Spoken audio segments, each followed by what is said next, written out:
Bonjour, la paix du Christ, la paix, il en faut. Je viens de m'apercevoir que YouTube a enlevé ma vidéo, la toute première vidéo qui avait le plus de vues, où je donnais quelques informations générales sur ce que je dénonce sur ma chaîne, le harcèlement électromagnétique, le harcèlement en réseau aussi, en gang stalking. Voilà, alors cette vidéo, elle gêne probablement parce que on y voit une dame qui s'exprime de manière posée, calme, tranquille. Ils ont laissé les vidéos où je me suis énervée, où je fais des détections comme je peux avec un petit détecteur minable. Ils ont laissé... Enfin bref, donc je vais voir quelles sont justement celles qui gênent. Mais d'emblée, je voulais vous dire que la vidéo qui gêne, dont je vous laisserai le lien à nouveau, voilà ce que je disais. Voilà, depuis des décennies, des civils sont torturés à distance, à travers leurs propres murs, par des armes à énergie dirigée ou par des dispositifs d'attaque à distance. Je le disais dans la description. En France, une omerta béton et la psychiatrisation des cibles, alors que des lois existent aux USA, dans 3 États, depuis 2004, contre le harcèlement électromagnétique. Les enjeux sont colossaux de ces nouvelles armes, et il faut bien des cobayes pour les essayer. Le lapin, ils savent déjà. 70 ans de criminalité, dénoncée notamment par les cibles et les lanceurs d'alerte américains. Et je rajouterai que des personnes non ciblées commencent à en parler. Vous avez la chaîne de Elia Ilyushina, JCR2, et aussi, je crois, veilleur non silencieux.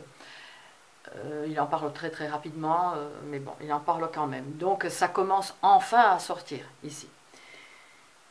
Et cette vidéo, je vais la resservir à toutes les sauces, s'il me barbe.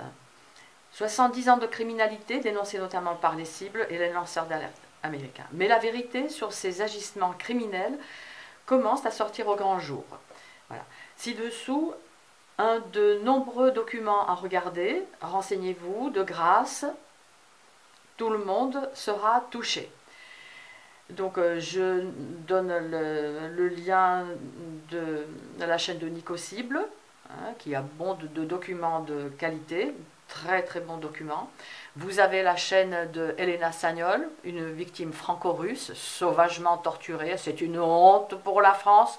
Ça peut se passer chez Pol Pot, mais pas en France. Pas en France. Voilà, moi j'ai eu ma dose hier, dimanche aussi, à l'office, à l'office, dans un sanctuaire pendant 1 heure. Enfin bref.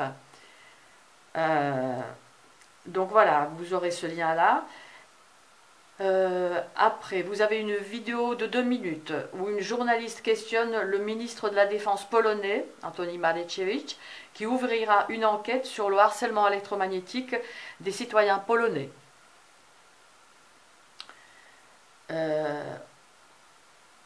Voilà. Donc ça c'est un scoop, un ministre qui ouvre une enquête pour ça, alors qu'en France, motus, bouche cousue, verrouillé, ça n'existe pas, omerta béton, maman. Et dire que lorsque je suis venue en France, il y a très très longtemps, une quarantaine d'années, j'avais 19 ans, mon premier achat c'était d'investir 3 euros, c'était 3 francs de l'époque, c'était énorme pour moi à l'époque, pour l'achat de Canard enchaîné, d'un numéro de Canard enchaîné, où je buvais du petit lait, de voir comment on peut s'exprimer librement. Voilà, et ça me tord les tripes de voir ce que ce pays est devenu en 40 ans. Ce qui se passe ici, cette espèce de dictature immonde pour un pays comme la France, ça tord Et voyons. Alors, après, donc du harcèlement en réseau, harcèlement global, Jocelyne Abadi, en 2011, donc un document très complet sur le harcèlement collectif, rédigé par une sociologue, cible elle-même. Elle est cible depuis une vingtaine d'années. Et donc voilà, je vais rajouter le 13 mars 2019, puisque nous sommes le 13 mars 2019, cette vidéo a été enlevée par les soins de YouTube de la liste qui se présente sur aux YouTubeurs lorsqu'ils cliquent sur mon nom, sous un commentaire par exemple, que je laisse. S'ils cliquent sur mon nom, ils verront quelques, je ne sais pas, même pas une dizaine de vidéos des 40 que j'ai publiées. Voilà pour le moment. La paix du Christ.